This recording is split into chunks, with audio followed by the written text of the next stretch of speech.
All right, guys, let's talk about long division. When it comes to dividing polynomials, uh, long division works every time. If you can look down here, synthetic division is the next thing that we're going to talk about, and it works some of the time, but the conditions have to be just right in order for it to be so. It's kind of like a Goldilocks situation, okay? But now, when it comes to long division of polynomials, I get that it can be very intimidating. You got a lot going on. You got x squares, x to some exponent. You got dividing by x. Sometimes, like right now, number 1, you divide by x plus 1. That's not too bad. Well, number 5, you divide by y plus 4, y plus 7. It can get intense. Your whole goal is, one, to write it the correct way. And so for number 1, it's pretty basic. You're going to take x plus 1, kick it out. X plus 1, kick it out. Drop the numerator to the bottom. Okay. And then your whole focus is to focus on making this term match this term. Everything else will follow suit. Okay. So what times x is x squared? X. I'm going to put it right here. And then I'm going to multiply. X times x is x squared. X times 1 is 1x. Remember, you have to subtract this line. Follows the same rules that you learned in 4th or 5th grade, where you learn how to divide numbers. Okay. So the whole reason we wanted to focus on this term right here being same is so that this could happen. I want this to fall out. Right. So when I subtract, that's going to fall out. And then you got 4x minus 1x is going to be 3x. And then this thing comes down. Now, one of the great things about this is that when you have long division of normal numbers and not polynomials, like you just keep going. If you get to the end of your regular number and you don't have an answer, you don't have 0, then you add a decimal and you keep going until you either have enough decimals, you know that it's repeating, you know that it's terminating, or something like that. But here, because it's a polynomial, it has to end. So, all right, once I've got to this point, then I have to start the process over again. So you have 3x. X times what is 3x? Well, that's 3. Right? That's 3x. 3 times 3 is 3 times 1 is 3. And subtract. Everything's the same. That's all going to fall out. And I'm going to be left with 0. Now, if this number at the bottom here, like I said, this has to come to an end. So if this is 0, then I don't have a remainder. If it isn't 0, I have a remainder. And when we do have a remainder, I'll show you how to write it. For now, that's all we got. That's all we got. That's it. All right. Number 2. All right. We got x minus 3. X squared minus 9x plus 18. All I care about is what times x is x squared. X. Okay, so that's going to be x squared. X times negative 3 is negative 3x. I'm going to subtract. The first term falls out. Now, if it helps you, you can say plus, like go ahead and just like change it to adding on the outside and change all your signs on the inside. And so this would also be like a negative. Let me do that. That I could say plus, negative, plus. I could do that. And then this is that. That goes away. And then you got negative 9x plus 3x, 6x plus 18. And then the process starts over again. What times x is 6x? Positive 6. So 6 times x is 6x.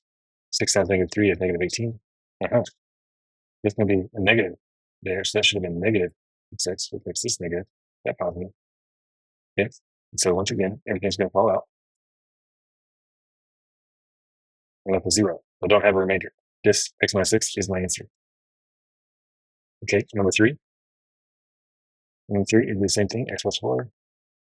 X squared minus 2x plus 6. Okay, x times what is x squared? It's going to be x. X times x is x squared. X times 4 is 4x. Actually, I'm going to subtract. You can change your signs if you want to.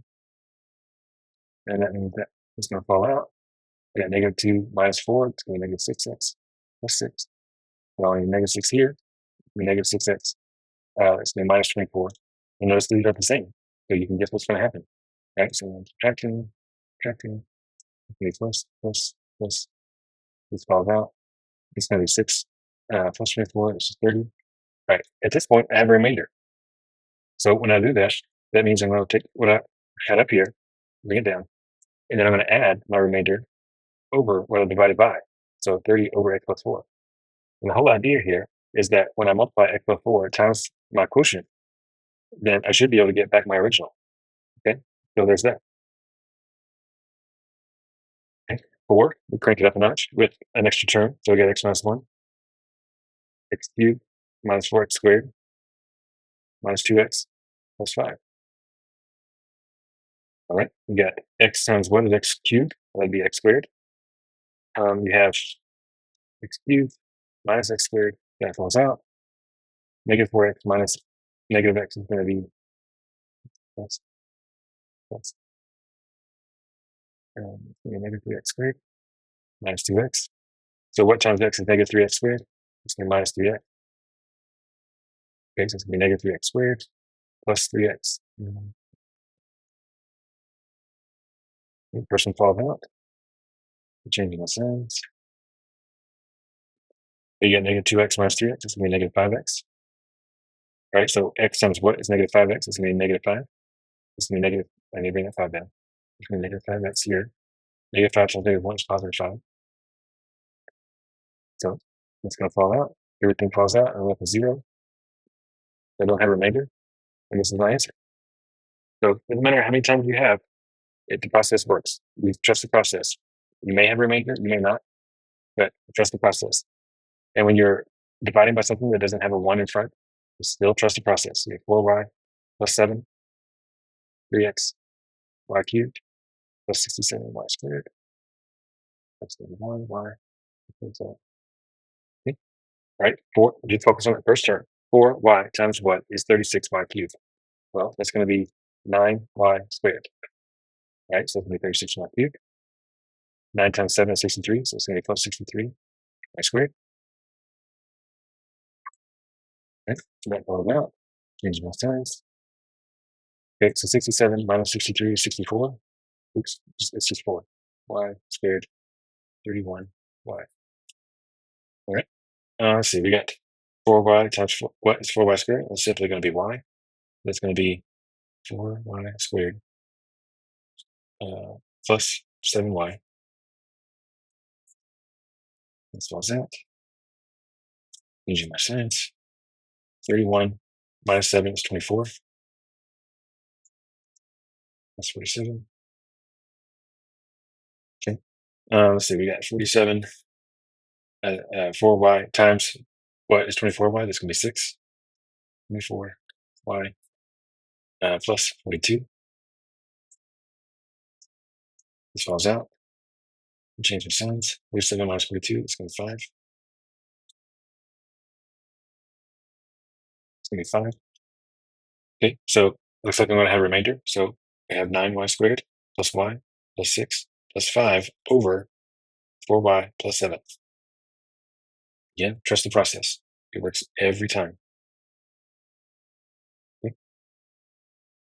Now, on number 6, if you remember back on number 1, I said the only 2 jobs you have when it comes to this is that you need to make sure you write it correctly in the long division form, and then you need to focus on getting rid of that first term. Okay, so we've already talked about the second part. The first part is make sure you can write it correctly. Well, so far, every power has been represented. But here on number 6, you have an x cubed, but you don't have an x squared. You don't have an x, but you do have a constant term. To get the math to work out, you have to include every one of these. So let me write this on the outside. You got 3x minus 2. And then here, we got 27x cubed plus 0x squared plus 0x minus 8. Again, we haven't talked about synthetic division yet, but when you get there, whether you're long dividing or synthetically dividing, you have to include every power from high to low. Every power must be represented. Okay. So let's do this. 3x times what is 27x cubed? Well, that's going to be 9x squared. Okay. Let's see. That's going to be 27x cubed. Going to be minus 18x squared. That comes out. Change the signs. That's going to be positive 18x squared plus 0x. It's 0x, but you still bring it down. Okay. 3x times what is 18x squared? That's going to be plus 6x. It's going to be 18x squared. Let's see. That's going to be 18x squared. It's going to be negative 12x. Falls out.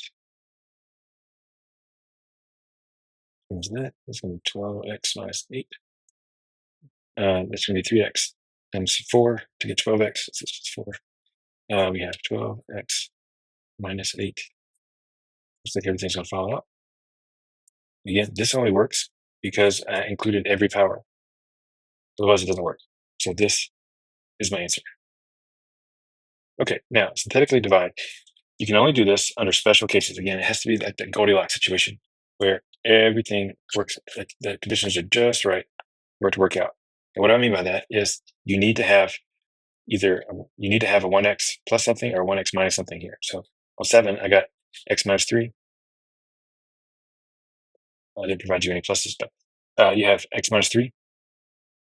And it has to be written like so in order for this to work out.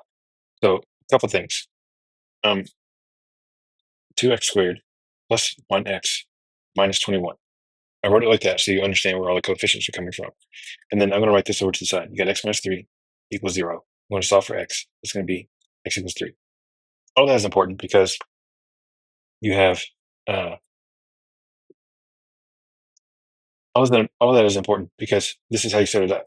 I'm going to take that 3 and I'm going to stick it in front of my box. All right, and then I'm going to put all my coefficients out here. 2, 1, negative 21. Okay, this is your basic setup for synthetic division. Now, in order for this to get this process started, you take that first term, in this case 2, and you just drop it down here below the line. Okay, and then whatever's down here, you multiply into this number, and you put that answer here. So 2 times 3 is 6, so I'm going to put 6 here, and then I'm going to add my columns. This is 6, 1 plus 6 is 7, and then you start the process over again. 7 times 3 is 21. I'm going to add my column, I get 0. If this last term is 0, I don't have a remainder. If it is anything but 0, then I have a remainder and I have to write it as such. Then remember, over here, I started with x cubed, I divided by x, and my answer started with x squared. So on 7, I started with x squared, I divided by x. So when I write my answer, I'm going to start with x to the first. This is going to be 2x plus 7 as my answer. Okay. Let's do another one. All right, so I've got 5x cubed minus 3x squared plus 7x that's 4. And x minus 2 equals 0. And it's going to be x equals 2. And so this is going to be 2, 5, negative 3, 7, negative 4. Okay. Bringing 5 straight down. 5 times 2 is 10. Add, you get 7. 7 times 2 is 14. Add, you get 21. Multiply, 21 times 2 is 42. Add them up, you get 42 minus 4, that's 38. All right, this time I have a remainder. That last term isn't 0. Okay, so a couple things we don't pay attention to. First of all, we do have a remainder. Second of all, I started with x cubed. I divided by x. So I'm going to start this with x squared. So this is going to be 5x squared plus 7x plus 21 plus 38. And I write this just like I did before. I take my remainder and put it over what I divided by. So there you go. All right, number 9.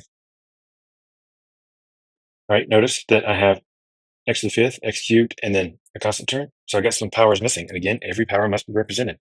So this is going to be x to the 5th, or 1x to the 5th, plus 0x to the 4th, plus 6x cubed, plus 0x squared, plus 0x minus 7. And then you have x minus 1 equals 0. It means x equals 1. Okay? So it's going to be 1 on the outside. It's going to be 1, 0, 6, 0, 0, negative 7. Right? Bring the 1 down. 1 times 1 is 1. Add. Get it down. Start over. 1 times 1 is 1. Bring it here. Add it. You get 7. 7 times 1 is 7. Add it. You get 7. 7 times 1 is 7. You get 7. 7 times 1 is 7. You get 0. So it was a lot of back and forth, but you finally ended up with 0, which means I don't have the remainder. But now, remember, I started with x to the 5th. I divided by x. So I'm going to start with x to the 4th. Okay, so this is going to be 1x to the 4th plus x cubed plus 7x squared plus 7x plus 7. And there it is. There you have it. That's your answer. All right, last one. 5, 4, 3, 2, 1. Looks like we have it all there.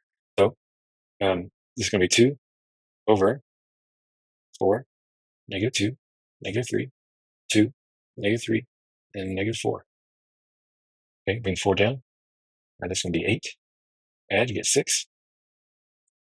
That's going to be 12. That's going to be 9. It's going to be 18, 20. That's going to be 40. That's going to be 37. That's going to be 74, 70. Okay.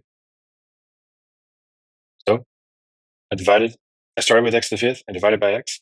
So now I'm going to start with x to the fourth. This is going to be 4x to the fourth plus 6x cubed plus 9x squared plus 20x plus 37 plus 70 over x minus 2.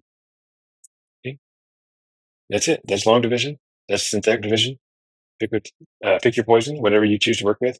Again, the synthetic division only works some of the time. The conditions have to be right for that. It has to be 1x plus a number or 1x minus a number. Any other situation, and this doesn't quite jive. Um, so, yep, long division, synthetic division. There you go. If you have any other questions, reach out to me, and I will see you in the next video.